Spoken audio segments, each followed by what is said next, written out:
Hey guys, welcome back to the channel, and we're carrying on with Ethony's 31 Days of Tarot. Today is day 5 and the prompt is, what has using tarot taught me in the last decade? So again, 2010 to 2019.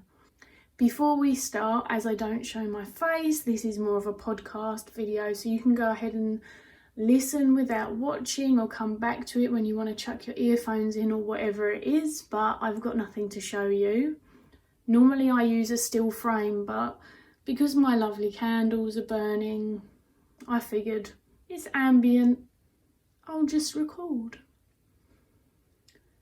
The last decade has probably been the most significant in my tarot experience, in all honesty.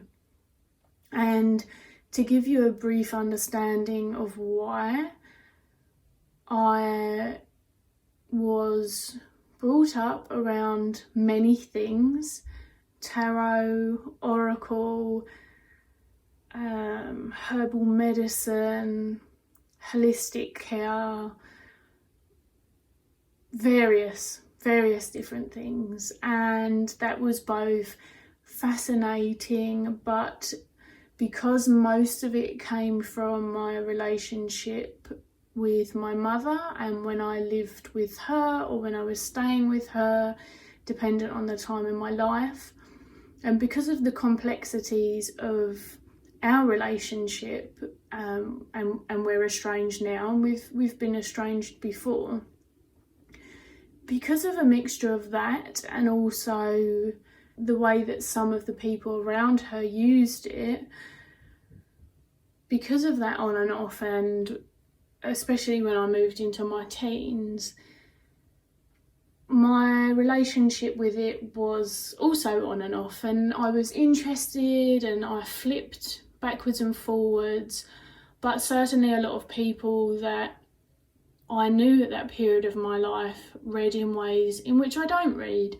And it's not that there's anything wrong with those, but they didn't fit with the way that I view life or tarot as a tool or what I currently believe. And that is anything from quite predictive reading, which is just something that I don't feel I have the capacity to do anyway.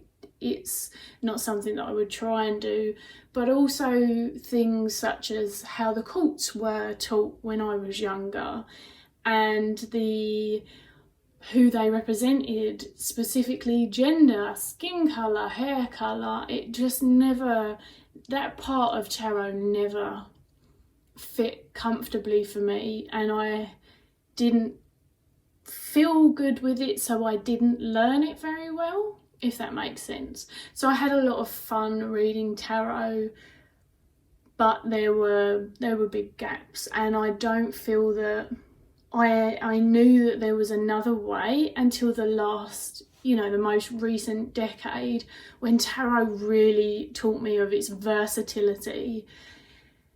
This is the decade in which my view of what tarot could be really evolved significantly. And when I had a gap, I was doing a lot of studies, and I studied to be a psychotherapist, and of course then I returned back to the tarot more frequently and realised that, there's lots of other people who use the cards, to my surprise, with psychological focus and therapeutic links, theory crossovers, and the emotional depth and the exploration available, in which I wanted from the tool but hadn't found a way to do that. Then my focus on my studies throughout my 20s, and then the second half of my 20s coming back to them, and now in my 30s, that that part of the decade was the fruitful bit for me, because it just opened up a whole other avenue that meant that this tool that I had for so long, and that I had, even though I didn't feel comfortable admitting it at the time, I clearly had a bond to it, despite the difficult attachment to why I had a bond to it, you know, the mother trauma, all of those parts. It was all sort of intertwined. And I remember discussing with someone how recently how we sometimes go through a phase of our teens and our 20s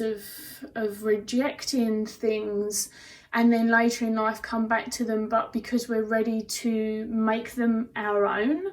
So we don't have to reject the thing because of the difficulties that we have with it, but we expand upon that which we value of it, and we release those attachments and the stuff that's not working. And I'm sure that I'm not articulating this very well, but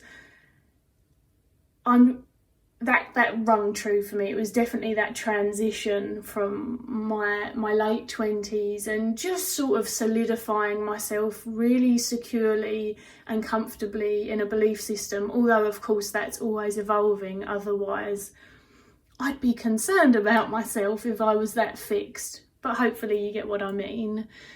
One of the other things that tarot taught me in the last decade was creativity and its potential within creativity, how malleable the tool is, and how it's allowed me to move outside the box with it and do things that I never thought anyone did with tarot, because no one had done it in front of me, and because the people who I knew when I was younger weren't the people that I was seeing in my 20s.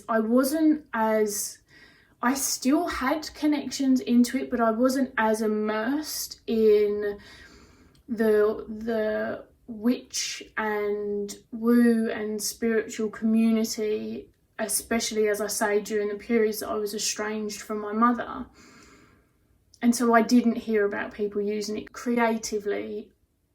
It was something that I sort of thought about by myself. I was really big into adult colouring before my back injury and my fibromyalgia sort of screwed that for me, but I would pull out cards and use the colour palettes to inspire the pieces that I was doing, and that was really fun. And since then it has inspired poetry and storytelling and reignited various loves for art that were not lost, but maybe a little forgotten while I was immersed in my studies, and brought that side of things back into my life in a nice balanced capacity. It's been really, really, really fun. The two things that tarot has brought that I've mentioned has just really defined my practice and my enjoyment of the tool, and I feel solidified my use of the tool going forwards. And of course, maybe I won't, I don't think we can never say never. Maybe there will be periods of time where I am less with my cards. It will surprise me, but it could happen. But I don't feel like they will ever go and not be a part of my life at all. As I say, who knows, but I really don't feel like that. I feel that the last decade we've found I have found my connection with the cards, and it's just been, it's been interesting, because at first it was kind of intoxicating and exciting and kind of like the beginning of a relationship, and then whilst I'd had a relationship with it before, it was so different, so it did feel new, and then it blossomed into a long-lasting one as opposed to just a lusty, short-lived endeavour. and I'm so thankful for it. It has held me through some really difficult stuff, because the last decade has also been the one where my health has been the most challenging. The last decade has brought some of the biggest changes, challenges and losses in a compound period of time. I had a decade like that in childhood as well, but certainly the most recent one was the latter part of it. And yeah, tarot has been awesome. Hopefully that was interesting somewhat to those of you who stayed with me. I know you can't see me, but if you want to see who's talking behind the camera, come on over to my Instagram, and I do show my face there. But think of this as a podcast. I do them occasionally. Hopefully they're still fun, and I will catch you all again tomorrow for the next prompt.